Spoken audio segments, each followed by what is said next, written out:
O mundo assombrado pelos demônios. Carl Sagan.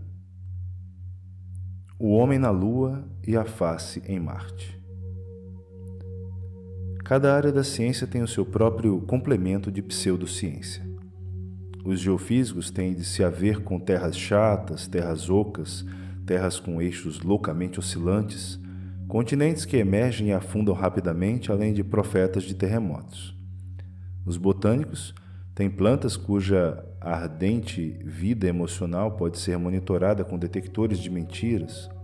Os antropólogos têm homens macacos sobreviventes, os zoólogos têm dinossauros remanescentes, e os biólogos evolutivos têm os literalistas bíblicos mordendo seu flanco. Os arqueólogos têm astronautas antigos, runas forjadas e estatuária espúria. Os físicos têm máquinas de movimento perpétuo, uma multidão de refutadores amadores da teoria da relatividade e talvez a fusão fria. Os químicos ainda têm a alquimia. Os psicólogos têm grande parte da psicanálise e quase toda a parapsicologia. Os economistas têm previsões econômicas de longo alcance. Até agora, os meteorologistas têm a previsão do tempo a longo prazo a partir das manchas solares, como no Farmer's Almanac, embora a previsão do clima a longo prazo seja outra história. A astronomia tem como sua pseudociência mais importante a astrologia, a disciplina que lhe deu origem. As pseudociências, às vezes, se cruzam, combinando a confusão como nas buscas telepáticas dos tesouros enterrados de Atlântida ou em previsões econômicas astrológicas. Mas, como trabalho principalmente com planetas e como tenho interesse pela possibilidade de vida extraterrestre, as pseudociências que com mais frequência param à minha porta envolvem outros mundos e o que em nossa época passamos tão facilmente a chamar de alienígenas. Nos capítulos que imediatamente se seguem, quero apresentar duas recentes doutrinas pseudocientíficas que têm certa relação entre si.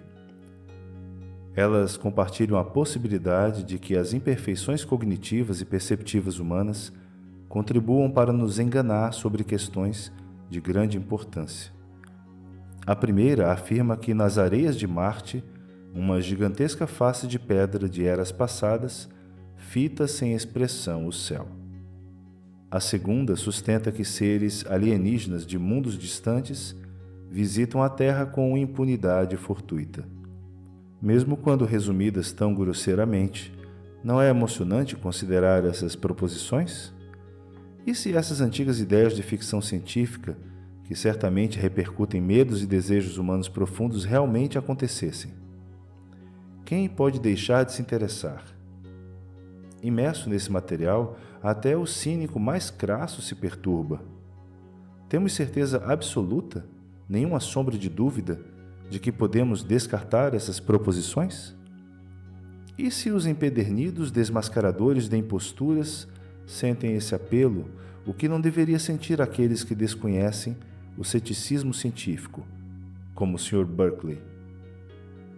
Durante a maior parte da história, antes das naves espaciais, antes dos telescópios, quando ainda estávamos muito imbuídos do pensamento mágico, a Lua foi um enigma. Quase ninguém pensava que ela fosse um mundo.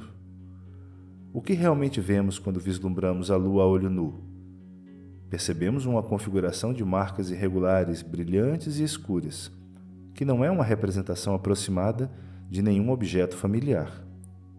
Mas quase irresistivelmente, os nossos olhos ligam as marcas, acentuando umas, ignorando outras. Procuramos um padrão e o encontramos. No folclore e nos mitos mundiais, muitas imagens são vistas na Lua.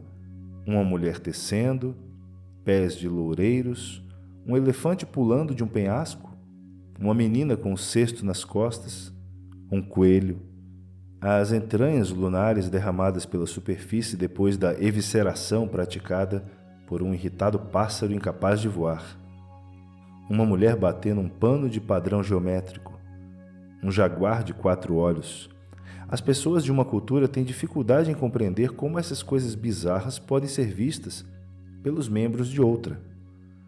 A imagem mais comum é o homem na lua. É claro que não se parece realmente com um homem. As feições são tortas, distorcidas, abatidas. Há um bife ou algo parecido sobre o olho esquerdo. E que expressão a boca transmite?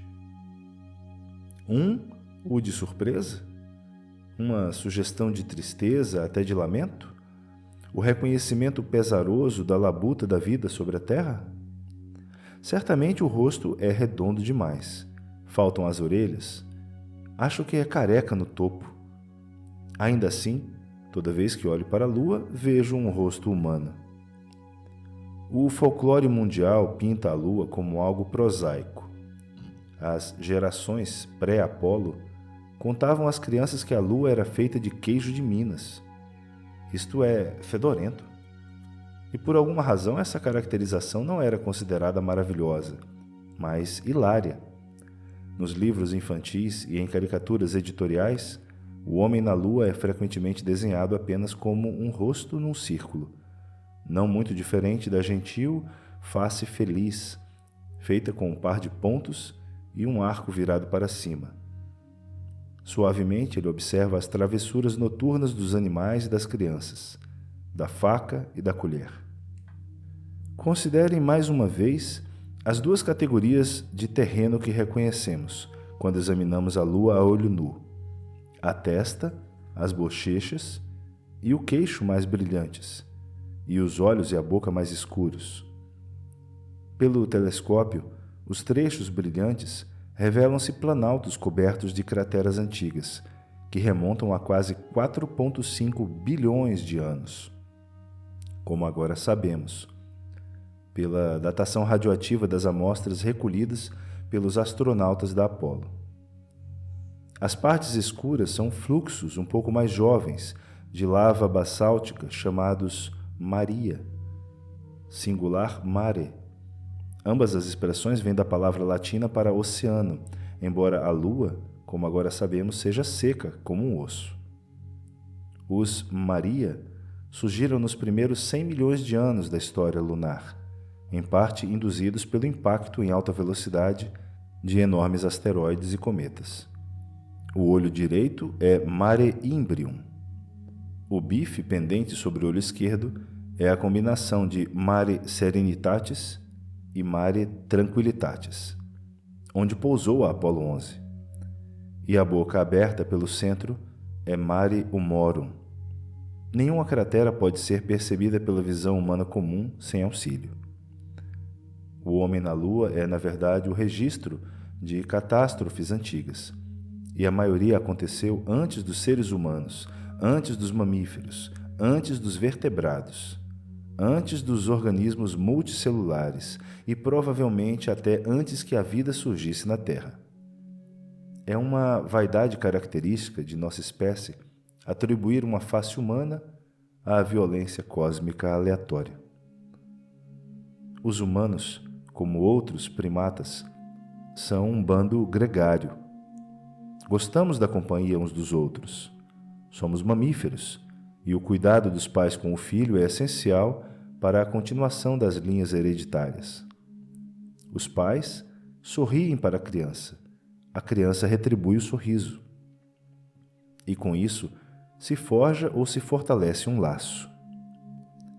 Assim que o bebê consegue ver, ele reconhece faces, e sabemos agora que essa habilidade está instalada permanentemente em nossos cérebros.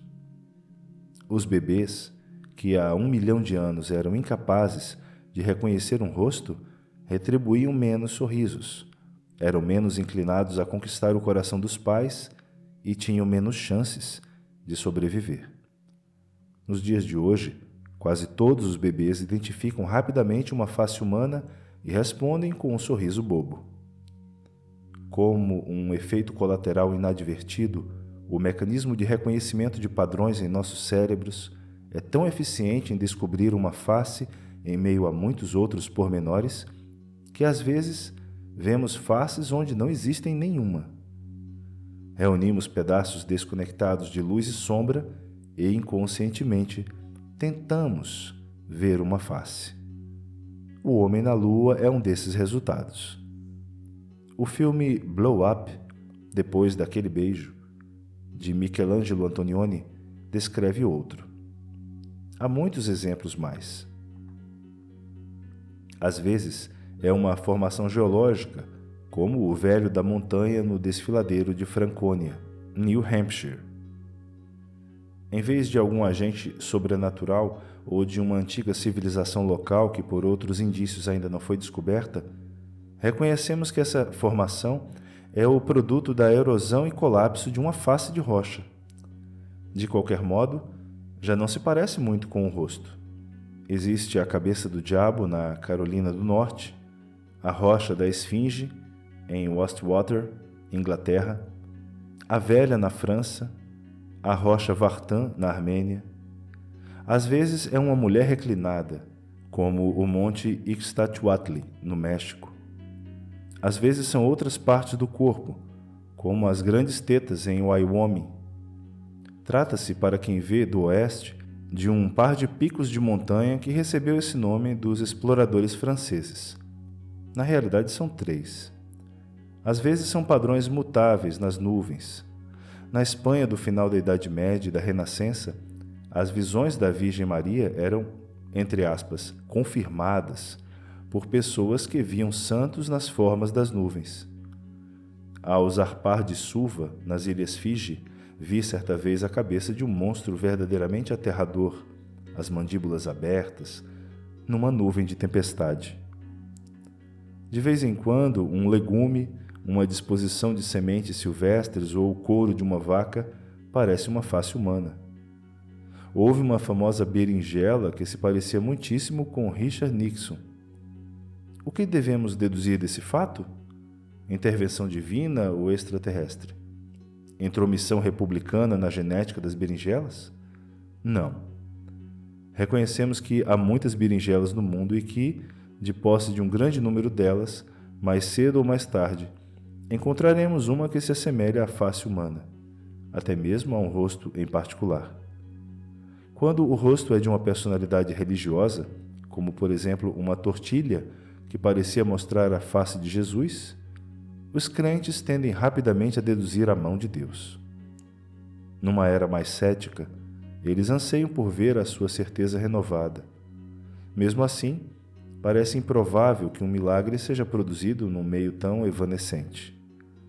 Considerando-se o número de tortilhas produzidas desde o início do mundo, seria surpreendente que algumas não tivessem traços pelo menos vagamente familiares. Tem-se atribuído propriedades mágicas às raízes de ginseng e mandrágora, em parte por causa da vaga semelhança com a forma humana. Alguns brotos de castanha apresentam rostos sorridentes. Alguns corais lembram mãos. O fungo da espiga, também desagradavelmente chamado orelha de Judas, se parece realmente com uma orelha, e algo semelhante a enormes olhos pode ser visto nas asas de certas mariposas. Parte dessas semelhanças talvez não seja simples coincidência. As plantas e os animais que sugerem um rosto podem ter mais chances de não serem devorados por criaturas com rostos, ou por criaturas que têm medo de predadores com rostos. O bicho-pau é um inseto que tem um disfarce espetacular de graveto. Naturalmente, tende a viver nas árvores ou ao seu redor. Sua imitação do mundo vegetal o protege contra os pássaros e outros predadores, sendo quase certamente a razão para sua forma extraordinária ter sido lentamente moldada pela seleção natural darwiniana. Esses cruzamentos das fronteiras entre os reinos da vida são enervantes. Ao ver um bicho-pau, uma criança pode facilmente imaginar um exército de paus, ramos e árvores marchando para algum sinistro objetivo vegetal. Muitos exemplos desse tipo são descritos e ilustrados num livro de 1979 chamado Natural Likeness, escrito por John Mitchell, um britânico entusiasta do oculto. Ele leva a sério as proposições de Richard Shaver, que, como é descrito mais adiante, contribuiu para a febre dos UFOs nos Estados Unidos. Shaver quebrou pedras na sua fazenda em Wisconsin e descobriu, escrita numa linguagem pictográfica que só ele conseguia ver, quanto mais compreender, uma história abrangente do mundo. Mitchell também aceita ao pé da letra as afirmações do dramaturgo e teórico surrealista Anthony Artaud, que, em parte sob a influência do peyote, via nos desenhos das superfícies das pedras imagens eróticas, um homem sendo torturado, animais ferozes e coisas desse tipo. Abre aspas.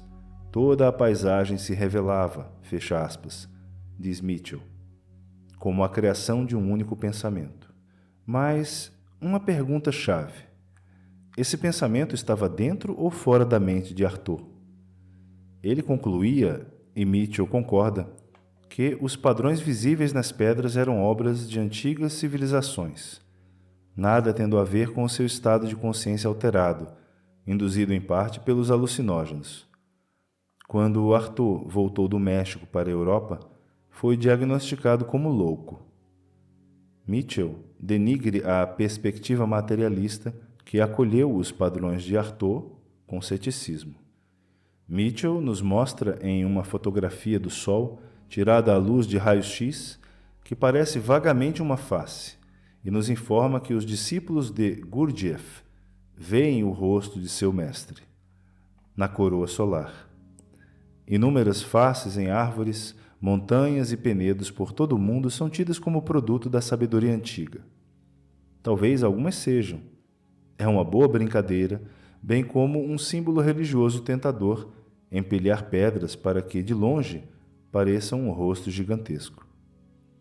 A visão de que a maioria dessas formas é um padrão nos processos de formação de rochas e na simetria bilateral das plantas e dos animais, com um pouco de seleção natural, tudo processado com viés humano pelo filtro de nossa percepção, é descrita por Mitchell como materialismo e uma ilusão do século XIX.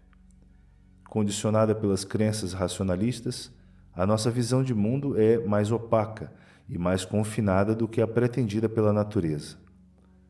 Porque processos ele sondou as intenções da natureza, isso não é revelado.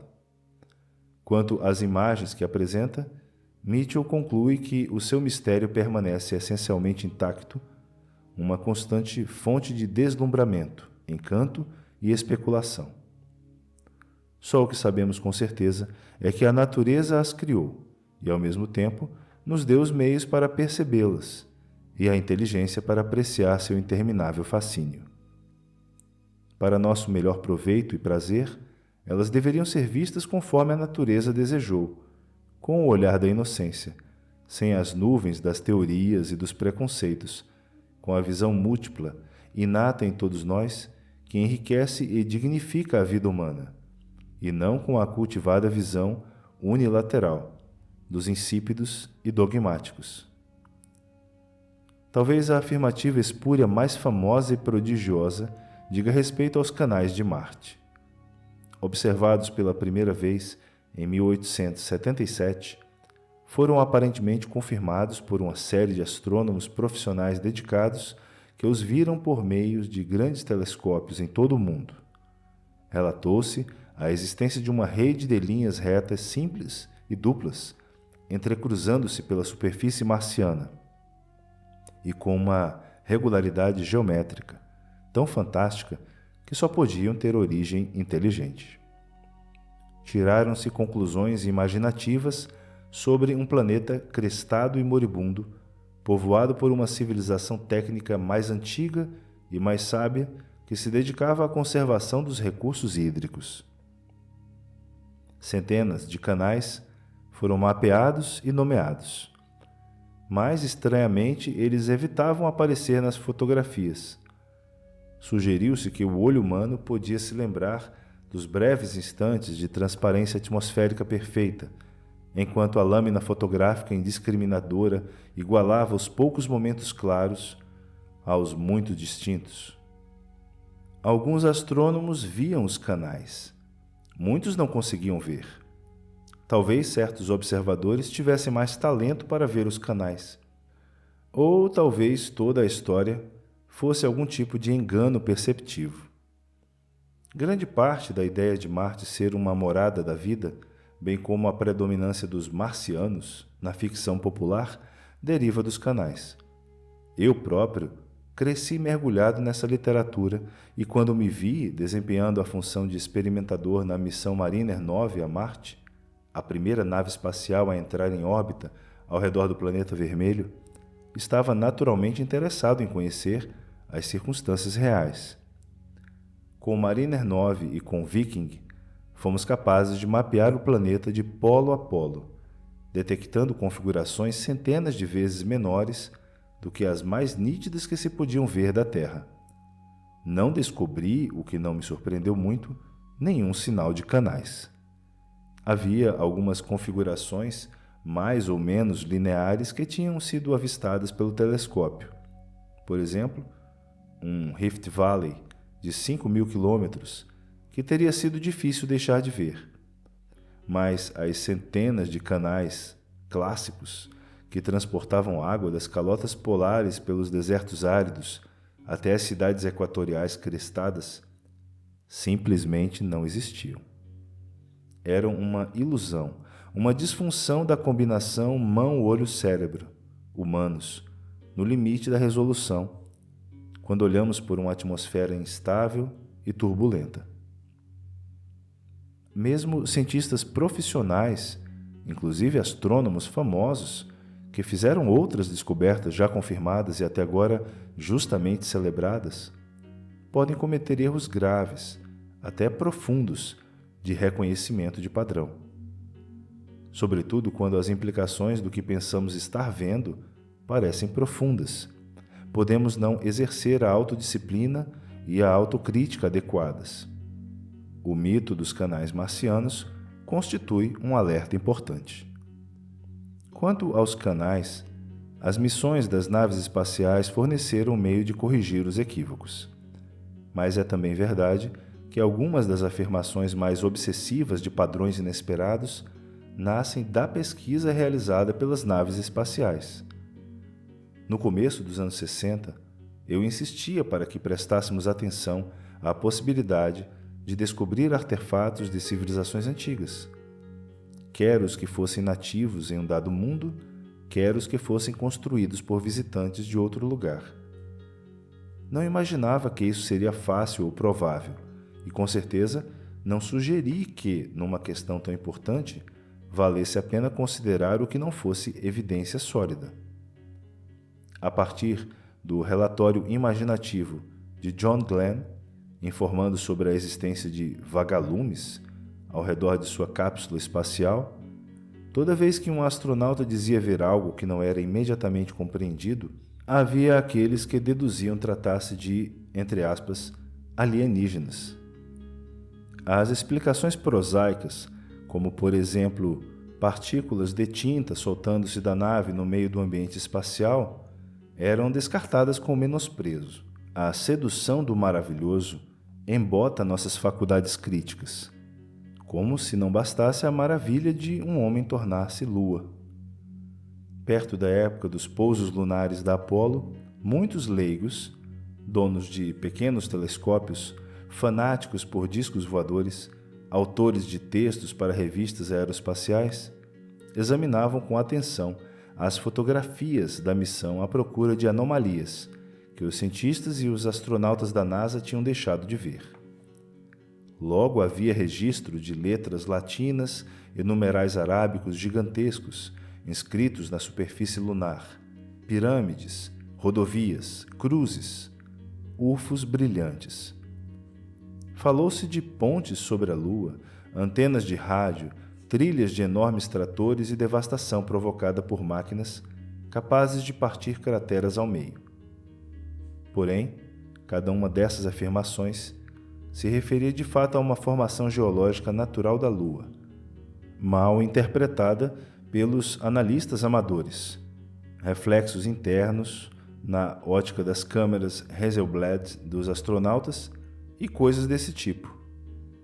Alguns entusiastas discerniram longas sombras de mísseis balísticos, mísseis soviéticos, confidenciava-se sinistramente, voltados para os Estados Unidos.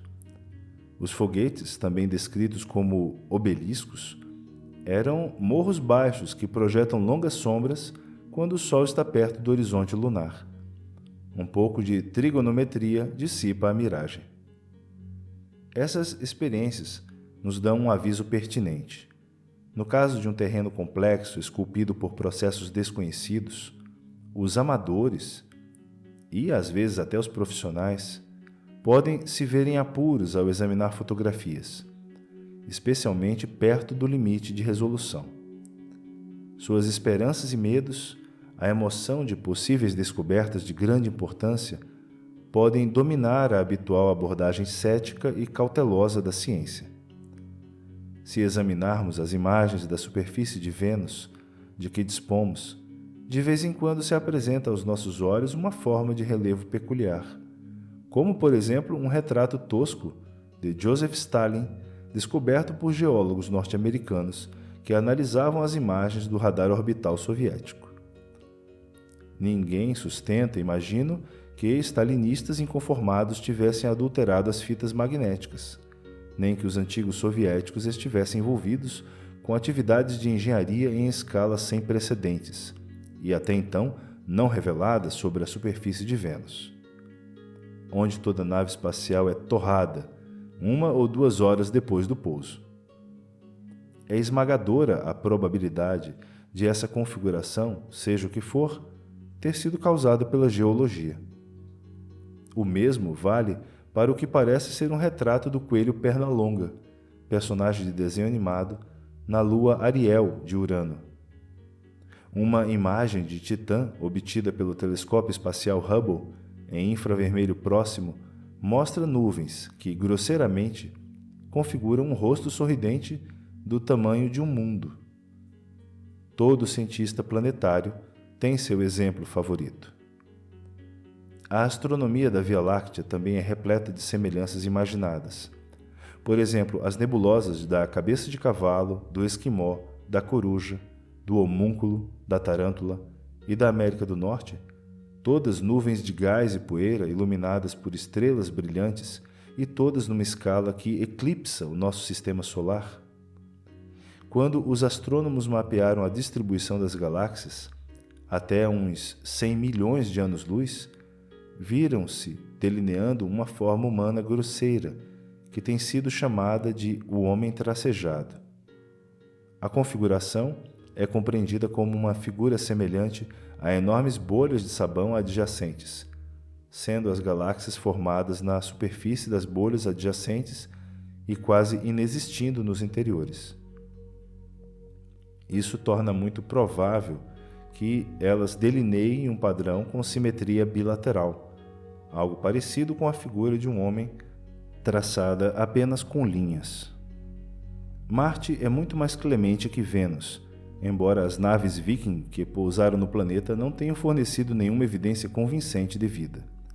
Seu terreno é extremamente heterogêneo e diverso. Com mais ou menos 100 mil closes disponíveis, não é surpreendente que, ao longo do tempo, tivessem surgido afirmações sobre algo inusitado em Marte. Por exemplo, há um animador rosto feliz dentro de uma cratera de impacto marciana de 8 quilômetros de extensão, com um conjunto de marcas radiais salpicadas por fora, fazendo com que pareça a representação convencional de um sol sorridente. Mas ninguém alega que isso tenha sido produzido por uma civilização marciana adiantada e excessivamente genial, talvez para atrair nossa atenção. Com objetos de todos os tamanhos caindo do céu, com a superfície ricocheteando, afundando e se reconfigurando depois de cada impacto, sendo esculpida por fluxos antigos de água e lama, junto com a areia recente transportada pelos ventos, reconhecemos que uma enorme variedade de formas de relevo deve ser gerada. Se examinamos 100 mil fotos, não é surpreendente encontrar de vez em quando algo parecido com um rosto. Com nossos cérebros preparados para isso desde a primeira infância, seria surpreendente que não achássemos um aqui e ali. Algumas montanhas pequenas em Marte parecem pirâmides. No planalto elevado Elysium, há um grupo delas. A base da maior tem alguns quilômetros de extensão, todas orientadas na mesma direção.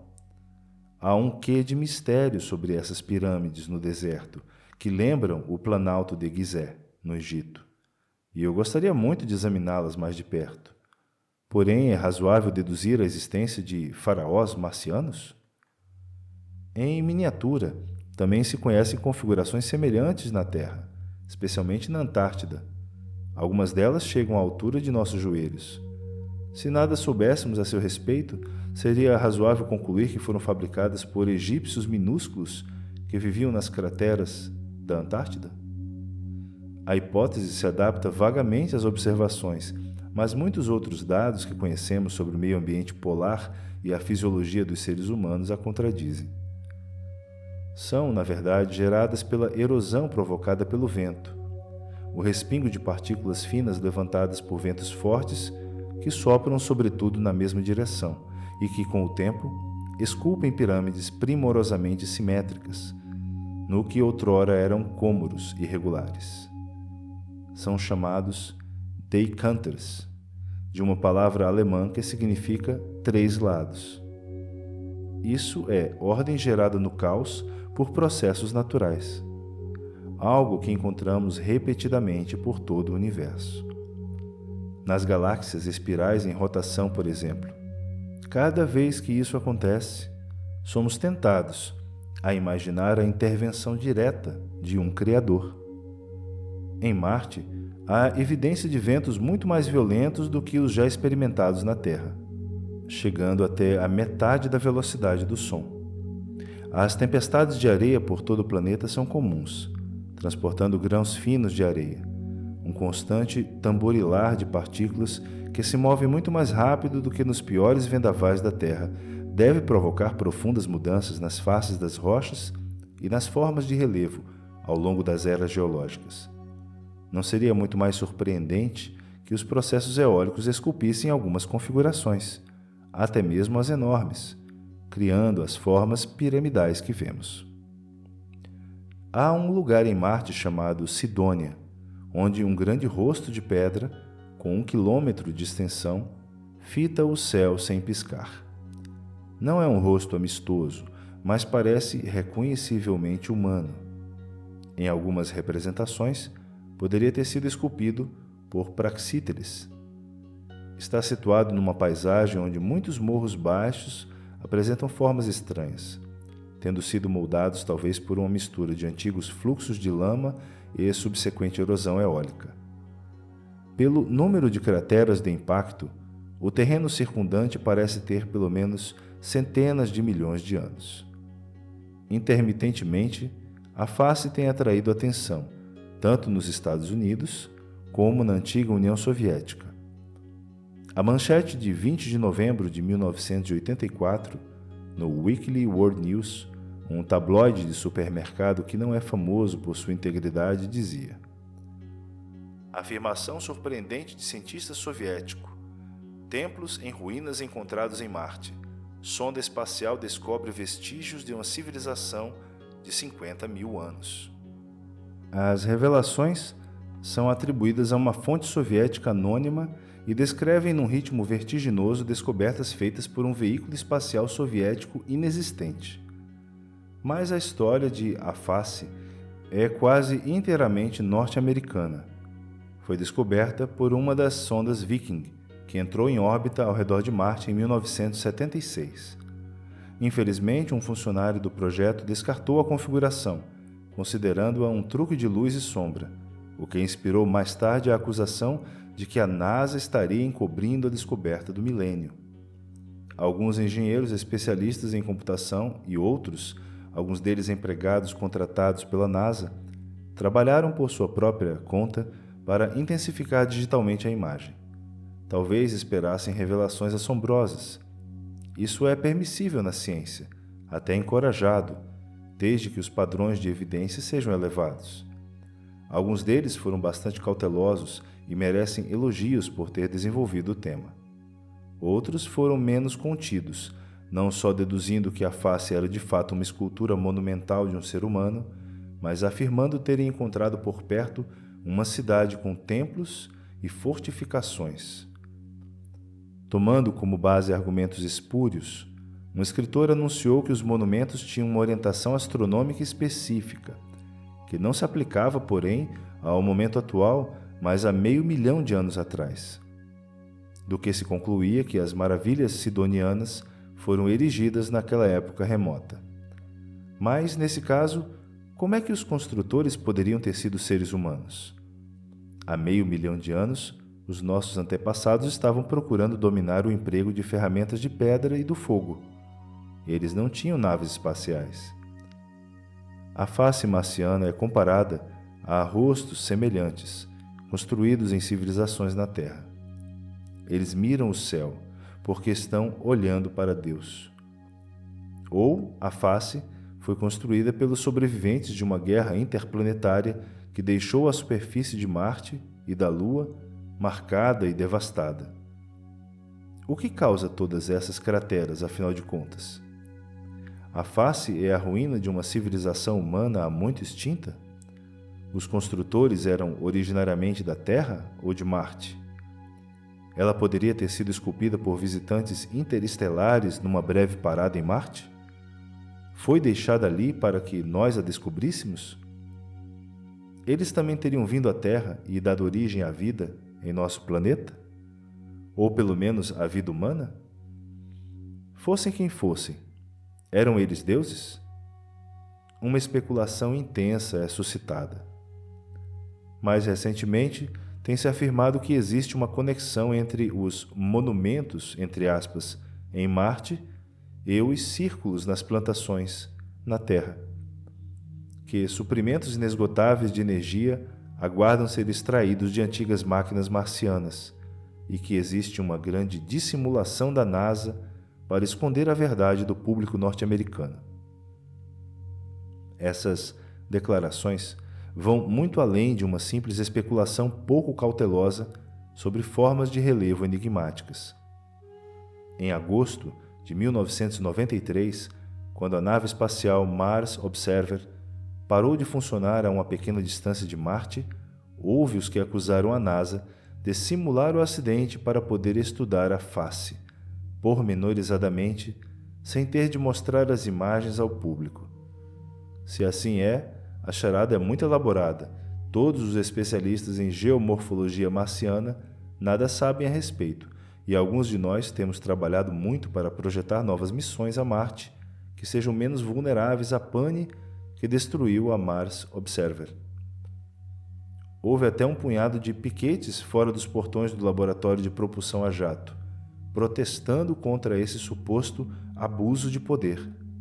O tabloide Weekly World News, de 14 de setembro de 1993, dedicou sua primeira página à manchete, abre aspas, "Nova foto da NASA prova que seres humanos viveram em Marte", fecha aspas. Um rosto falso numa foto supostamente tirada pela Mars Observer em órbita ao redor de Marte. Na verdade, a nave espacial parece ter deixado de funcionar antes de conseguir entrar em órbita. Provaria, segundo um importante cientista espacial inexistente, que os marcianos colonizaram a Terra há 200 mil anos. A informação está sendo ocultada, ele é obrigado a admitir para evitar o pânico mundial. Vamos pôr de lado a improbabilidade de que tal revelação provocasse realmente o pânico mundial. Quem presenciou uma descoberta científica prodigiosa em formação, vem à mente o impacto do cometa Schumacher-Levy sobre Júpiter em julho de 1994. Sabe que os cientistas tendem a ser exaltados e incontidos. Têm uma compulsão incontrolável de divulgar os novos dados. Só por um acordo prévio e não ex post facto é que conseguem guardar segredo militar. Rejeito a noção de que a ciência seja sigilosa por natureza. Sua cultura e ethos são, e por razões muito boas, coletivos, cooperativos e comunicativos. Se nos restringimos ao que é realmente conhecido e ignoramos a indústria dos tabloides que fabrica descobertas memoráveis a partir do nada, em que ponto ficamos? Quando sabemos apenas um pouco sobre a face, sentimos arrepios. Quando sabemos um pouco mais, o mistério deixa rapidamente de ser profundo. A superfície de Marte tem quase 150 milhões de quilômetros quadrados de área, aproximadamente a mesma dos continentes da Terra. A área coberta pela esfinge marciana tem cerca de 1 quilômetro quadrado. Será tão espantoso que um trecho comparativamente do tamanho de um selo em 150 milhões de quilômetros quadrados pareça artificial, especialmente dada a nossa tendência desde a primeira infância de procurar rostos? Quando examinamos a confusão circundante de morros baixos, mesas e outras formas complexas da superfície, reconhecemos que a sua configuração tem afinidades muito diferentes de um rosto humano. Por que essa semelhança? Os antigos engenheiros marcianos teriam reelaborado apenas essa mesa? Bem, talvez algumas outras, e deixado todas as demais sem nenhum acabamento de escultura monumental? Ou devemos concluir que outras mesas maciças também foram esculpidas em forma de rostos mais estranhos, desconhecidos para nós da Terra? Se estudamos a imagem original com mais cuidado, descobrimos que uma narina estrategicamente colocada, um traço que contribuiu muito para dar a impressão de um rosto, é na verdade um ponto preto correspondente a dados perdidos na radiotransmissão de Marte para a Terra. A melhor foto da face mostra um lado iluminado pelo Sol, o outro mergulhado em sombras escuras. Usando os dados digitais originais, podemos realçar intensamente o contraste nas sombras. Quando o fazemos, descobrimos algo que não se parece muito com o rosto. A face é, na melhor das hipóteses, a metade de um rosto. Apesar de nossa respiração apressada e das batidas de nossos corações, a esfinge marciana não parece construída, uma cópia de rosto humano, mas um fenômeno natural. Foi provavelmente esculpida por um lento processo geológico ao longo de milhões de anos. Mas eu posso estar errado. É difícil ter certezas sobre um mundo que vimos tão poucas vezes em closes extremos. Essas configurações merecem atenção mais cuidadosa com alta resolução. Fotos muito mais detalhadas da face certamente decidiriam questões de simetria e ajudariam a resolver o debate entre a geologia e a escultura monumental. Pequenas crateras de impacto encontradas nela ou nos seus arredores podem resolver a questão de sua idade. No caso, muito improvável, na minha opinião, de as estruturas próximas serem realmente uma cidade de eras passadas, esse fato também deveria ficar evidente num exame mais pormenorizado. Existem ruas quebradas? Ameias no forte? Zigurates? Torres? Templos de colunas? Estátuas monumentais? Afrescos imensos? Ou apenas rochas? Mesmo que essas proporções sejam extremamente improváveis, como acho que são, vale a pena examiná-las. Ao contrário do fenômeno dos UFOs, temos nesse caso a oportunidade de um experimento definitivo. Esse tipo de hipótese é falsificável, uma propriedade que a insere na arena científica. Espero que as próximas missões norte-americanas e russas a Marte, especialmente as naves que entrarão em órbita ao redor do planeta com câmeras de televisão de alta resolução, façam um esforço especial, entre centenas de outras pesquisas científicas, para examinar muito mais de perto as pirâmides e o que algumas pessoas chamam de a face e a cidade. Mesmo que se torne claro para todo mundo que essas configurações marcianas não são artificiais, mas geológicas, receio que rostos monumentais e maravilhas parecidas não desaparecerão. Já existem tabloides de supermercado anunciando rostos quase idênticos vistos de Vênus a Netuno, flutuando nas nuvens. As descobertas são caracteristicamente atribuídas a fictícias espaçonaves russas e a imaginários cientistas espaciais, o que certamente contribui para que um cético tenha mais dificuldade em checar a história. Um dos entusiastas da face em Marte anuncia: a notícia pioneira do século censurada pela NASA por medo de revoluções e colapsos religiosos, a descoberta de antigas ruínas alienígenas na Lua. A existência de uma cidade gigantesca, do tamanho da bacia de Los Angeles, coberta por um imenso domo de vidro, abandonada há milhões de anos e estilhaçada por meteoros, tendo uma torre gigantesca de 8.000 metros de altura, com um cubo gigante de 1,6 km² no topo. É ansiosamente confirmada sobre a Lua tão bem estudada. A evidência?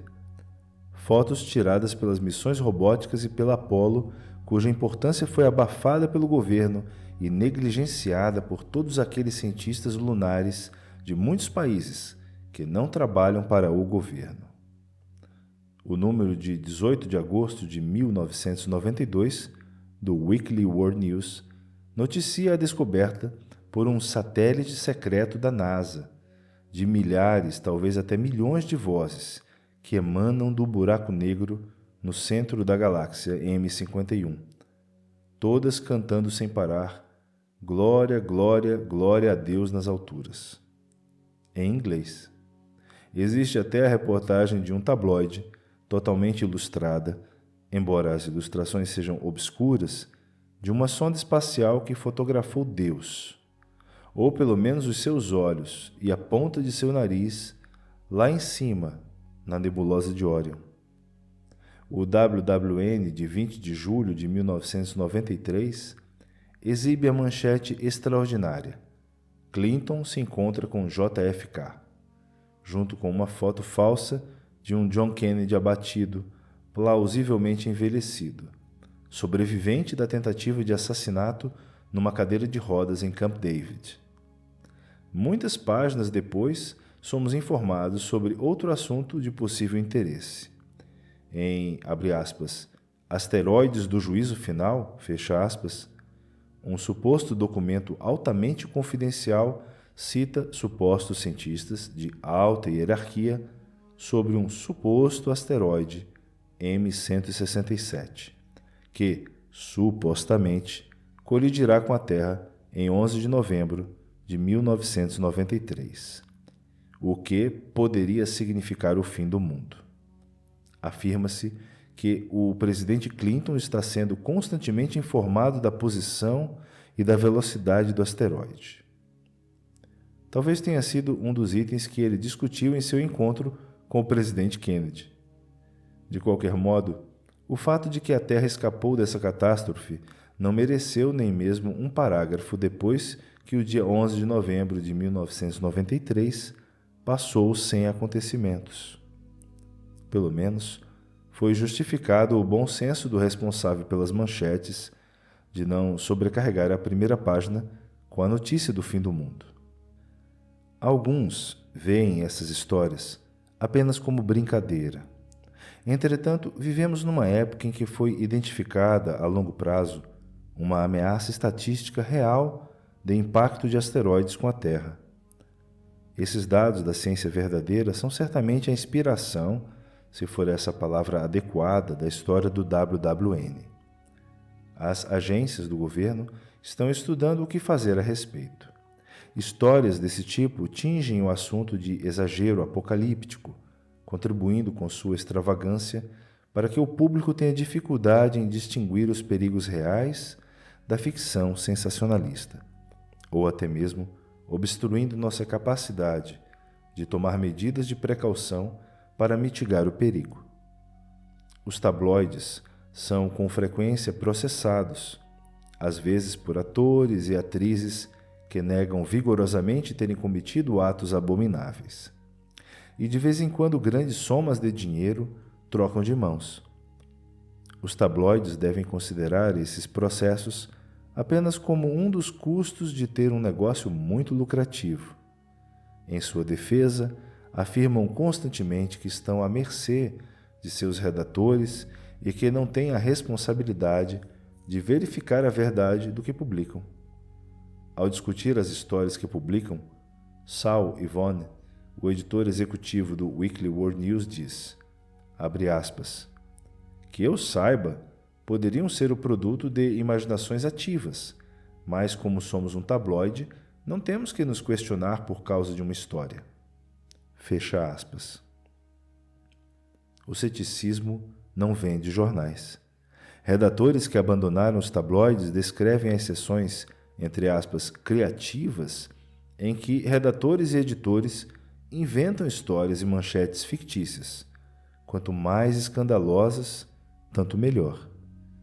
Entre seus inúmeros leitores, não haverá muitos que tomam as histórias ao pé da letra, acreditando que os tabloides não poderiam publicar a história se fosse verdade? Alguns leitores com quem converso insistem em afirmar que os leem para se divertir, assim como assistem à luta romana na televisão, que não se deixam enganar de modo algum, que tanto o editor como o leitor sabem que os tabloides são extravagâncias, que exploram o absurdo. Tais publicações estão simplesmente fora de qualquer universo embaraçado pelas regras da evidência. Mas a minha correspondência sugere que inúmeros norte-americanos levam os tabloides muito a sério. Nos anos 90, o universo dos tabloides está em expansão, devorando vorazmente outros meios de comunicação. Jornais, revistas ou programas de televisão que trabalham sob restrições meticulosas impostas pelo que realmente se conhece, vendem bem menos do que produtos da mídia com padrões menos escrupulosos. Podemos observar esse fato na nova geração da televisão, reconhecidamente sensacionalista, e também cada vez mais em supostos programas de notícias e informações. Essas reportagens persistem e proliferam porque vendem. E elas vendem, acho eu, porque muitos de nós desejam intensamente abandonar as nossas vidas monótonas, reacender aquele sentimento de espanto que lembramos da infância, e também, no caso de algumas das histórias, poder acreditar real e verdadeiramente em alguém mais velho, mais inteligente e mais sábio, que cuida de nós. É nítido que a fé não basta para muitas pessoas. Elas suspiram por evidência sólida, prova científica. Desejam o selo científico da aprovação, mas não querem se submeter aos padrões rigorosos de evidência que conferem credibilidade a esse selo. Que alívio seria a dúvida confiavelmente abolida. Então a carga penosa de cuidar de nós mesmos seria eliminada. Preocupamo-nos, justificadamente, com o que significa para o futuro humano o fato de termos apenas nós mesmos com quem contar. Esses são os milagres modernos, confirmados descaradamente por aqueles que os criam do nada, evitando todo e qualquer exame cético formal. Milagres que podem ser encontrados a preços baratos em todos os supermercados, mercearias e lojas de conveniência do país. Uma das pretensões dos tabloides é fazer a ciência, o próprio instrumento de nossa descrença, confirmar nossas crenças antigas e promover a convergência da pseudociência e da pseudo-religião. De modo geral, as mentes dos cientistas estão abertas ao explorar mundos novos. Se soubéssemos de antemão o que encontraríamos, seria desnecessário partir.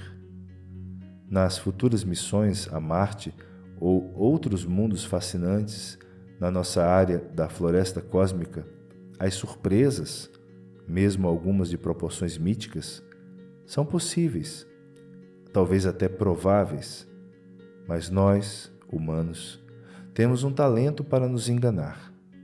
O ceticismo deve ser um componente do conjunto de ferramentas do explorador, senão perderemos o rumo. Já existem maravilhas demais lá fora, sem que precisemos inventar alguma.